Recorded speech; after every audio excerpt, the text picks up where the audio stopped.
ਪੁੱਤਰ ਦੀ ਜ਼ਬਾਨ, ਫਕੀਰ ਦੀ ਜ਼ਬਾਨ, ਫਕੀਰ ਦੀ ਜ਼ਬਾਨ।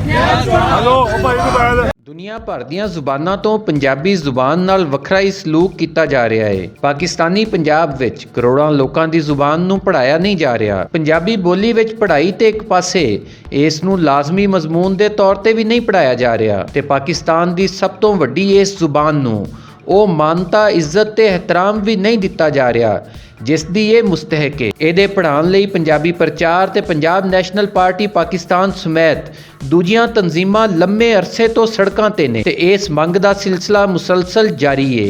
ਇਸੇ ਸਿਲਸਿਲੇ ਵਿੱਚ ਇੱਕ ਭਰਵੀਂ ਰੈਲੀ ਲਾਹੌਰ ਵਿੱਚ ਕੱਢੀ ਗਈ ਜਿਸ ਵਿੱਚ ਇੱਕ ਵਾਰੀ ਫਿਰ ਪੰਜਾਬੀ ਪੜ੍ਹਾਉਣ ਦੀ ਮੰਗ ਕੀਤੀ ਗਈ।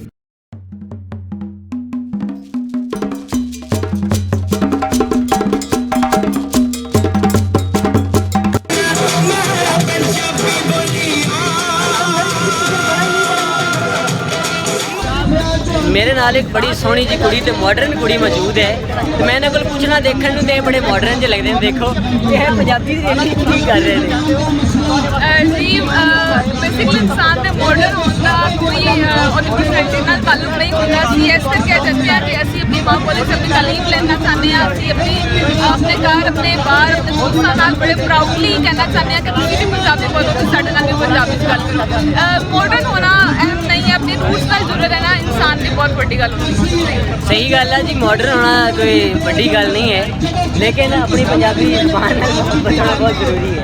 तो तुसीं देख लिया कि इन्ने मॉडर्न जे लोग जिहड़े ने पंजाबी बोलते हैं, अगर असीं अपनी पंजाबी ज़बान छड्ड देंगे तो कोई नहीं बोले।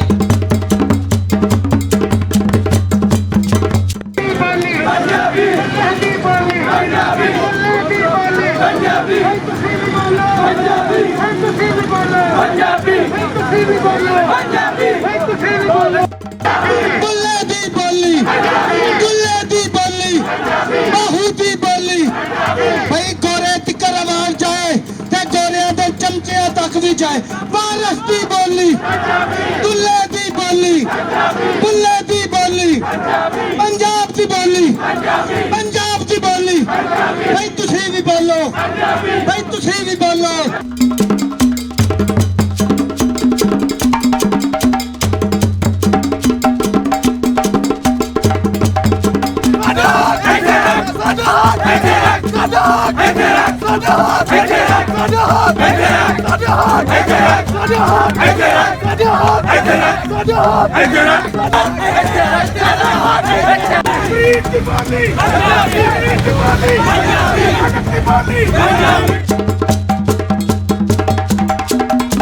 शर्म करो, वो शेम शेम वो है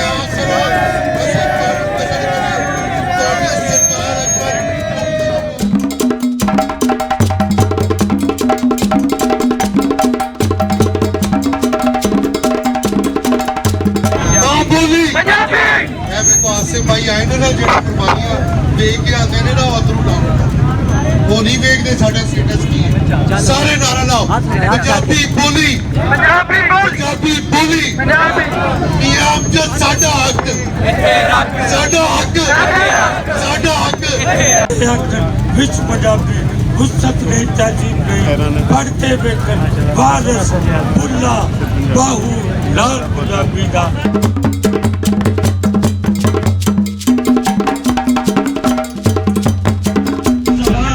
रियाज चौहान का पुतला साड़न लई और पंजाबी पढ़ाओ दी रैली दे विच बहुत सारे लोगों ने शिरकत की है और हाले तक कर रहे हैं। देखो पाकिस्तान नाल मुकद्दर या उर्दू अच्छा ज़बान अच्छा समझन तो मुराद है नहीं कि असीं अपनी मादी ज़बान की निंदा करिए। मुकाबला ही कोई मादी ज़बान तो अल्लाह ताला ने दी है, वो गॉड गिफ्टेड है और एहतराम ऐसा ही होना चाहिए जिस कि कुरान नाज़िल होया जाए अल्लाह वाला साडे वास्ते तो साडी ज़बान ही नहीं। ਜਿਹੜਾ ਪੰਜਾਬ ਮੁਖਾਲਿਫ ਬਿਆਨ ਆਇਆ ਉਹਦੇ ਵਿੱਚ ਉਹਨਾਂ ਨੇ ਜਿਸ ਤਰੀਕੇ ਦੇ ਨਾਲ ਪੰਜਾਬੀ ਕੀਤੀ ਉਹਦਾ ਅਸੀਂ ਪੁਤਲਾ ਜਲਾ ਰਹੇ ਹਾਂ ਇਸ ਵੇਲੇ ਔਰ ਅਸੀਂ ਇਹੀ ਕਰ ਸਕਦੇ ਹਾਂ। ਸਾਨੂੰ ਆਇਨ, ਸਾਨੂੰ ਕਾਨੂੰਨ ਇਸ ਗੱਲ ਦੀ ਹੀ ਇਜਾਜ਼ਤ ਦਿੰਦਾ ਹੈ। ਸੋ ਅਸੀਂ ਉਹ ਕਰ ਰਹੇ ਹਾਂ। ਇਸ ਤੋਂ ਵੱਧ ਕੇ ਅਗਰ ਸਾਨੂੰ ਕੋਈ ਇਜਾਜ਼ਤ ਮਿਲੀ, ਕੋਈ ਕਾਨੂੰਨੀ ਕੋਈ ਆਈਨੀ, ਤੇ ਅਸੀਂ ਫਿਆਜ਼ ਚੌਹਾਨ ਦੇ ਨਾਲ ਉਹ ਕੰਮ ਵੀ ਕਰਾਂਗੇ। ਐਸੇ ਬਦਬਖਤ ਪੰਜਾਬ ਧਰਤੀ ਦੇ ਅੰਦਰ ਇਸ ਲਈ ਪੈਦਾ ਹੋਏ ਕਿ ਪੰਜਾਬ ਦੇ ਅੰਦਰ ਇਖਲਾਕੀ ਲਿਹਾਜ਼ ਨਾਲ ਬਿਹਤਰ ਪੰਜਾਬ ਹੁੰਦਾ ਜਦੋਂ ਪੰਜਾਬੀ ਪੜ੍ਹਾਈ ਜਾਂਦੀ। ਇੱਥੇ ਜਿਹੜੇ ਨੂੰ ਪੜ੍ਹਾਇਆ ਜਾਂਦਾ ਤੇ ਪੰਜਾਬ ਇਖਲਾਕੀ ਲਿਹਾਜ਼ ਨਾਲ ਬਹੁਤ ਬਿਹਤਰ ਹੁੰਦਾ।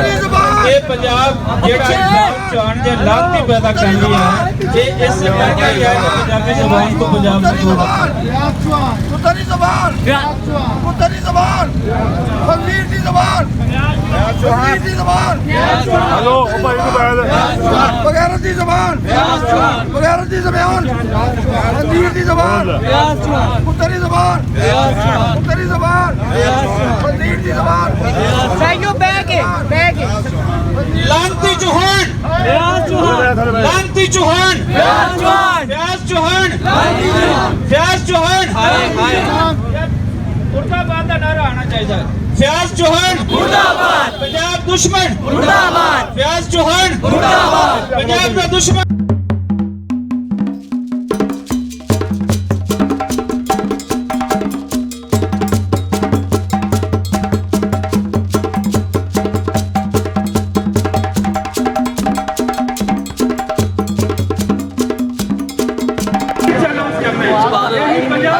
ਡਾਕਟਰ ਅਬਦੁਲ ਸਲਾਮ ਜੰਮਿਆ ਔਰ ਅੱਜ ਇਹ ਪੰਜਾਬ ਧਰਤੀ ਪਹੁੰਚ ਕਿਉਂ ਹੋ ਗਈ ਹੈ। ਇਹ ਸੋਚਣ ਦੀ ਗੱਲ ਹੈ ਨਾ ਕਿ ਜੇ ਦੂਸਰੀਆਂ ਜ਼ਬਾਨਾਂ ਜਿੰਨਾਂ ਵਿੱਚ ਸਾਡੇ ਬਾਲਾਂ ਨੂੰ ਤੁਸੀਂ ਰੱਟੇ ਤੇ ਲਾ ਕੇ ਉਹਨਾਂ ਨੂੰ ਦੌਲਤਸ਼ਾਹੀ ਚੂਹੇ ਬਣਾਓਗੇ, ਤਰ੍ਹਾਂ ਤਰ੍ਹਾਂ ਦੇ ਫਲਸਫੇ ਦਿਓਗੇ, ਤੇ ਫਿਰ ਇਸ ਤਰ੍ਹਾਂ ਦੇ ਲਾਂਤੀ ਪੈਦਾ ਹੋਣਗੇ, ਅੱਛੇ ਇਨਸਾਨ ਪੈਦਾ ਨਹੀਂ ਹੋਣਗੇ।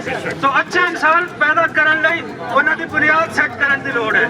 ਬੁਨਿਆਦ ਦੇ ਵਿੱਚ ਗੰਦ, ਉੱਤੇ ਗੰਦ, ਅਗਲੀ ਤੇ ਗੰਦ, ਪੂਰੀ ਇਮਾਰਤ ਖੜੀ ਕਰਕੇ ਤੇ ਤੁਸੀਂ ਕਹਿੰਦੇ ਹੋ ਇਸ ਸੁਸਾਇਟੀ 'ਚ ਖੁਸ਼ਬੂ ਆਵੇ। ਇਸ ਸੁਸਾਇਟੀ 'ਚ ਖੁਸ਼ਬੂ ਨਹੀਂ ਬਦਬੂ ਆਏਗੀ।